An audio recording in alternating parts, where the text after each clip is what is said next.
గతంలో చూసినట్లయితే పరిశ్రమలన్నీ వెనకబడిపోయాయి. ఇప్పుడు లోకేష్ గారు వాటిని తేడానికి చాలా కృషి చేస్తున్నారు. ఎట్లా ఉండబోతుందండి నిరుద్యోగులు? పరిశ్రమలు వెనకబడిపోలేదండి. అసలు పరిశ్రమల జోలికే వెళ్ళలేదు లాస్ట్ 5 ఇయర్స్ కూడా.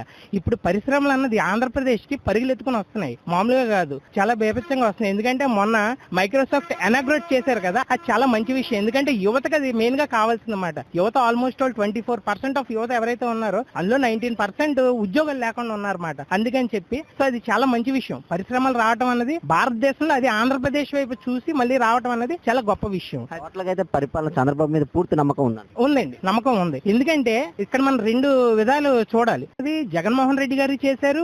కానీ ఏంటంటే ఇక్కడ ఆయన డైరెక్ట్ గా మనుషులను సోమరపోతులు చేశారు. ఈయన ఏంటంటే అక్కడ మీకు అనగ్రేట్ చేస్తున్నాడు. అంటే మనకి పబ్లిక్ కి ఏం జరుగుతుంది అన్న తెలియజేస్తున్నాడు ఆయన. సో దానివల్ల ఆటోమేటిక్ గా మనకి సంస్థలు రావటం, ఉద్యోగాలు రావటం, దాని నుంచి మనకి ట్యాక్స్లు కట్టించుకోవటం, ఈ రకంగా చేయటం అన్నది చాలా మంచి విషయం.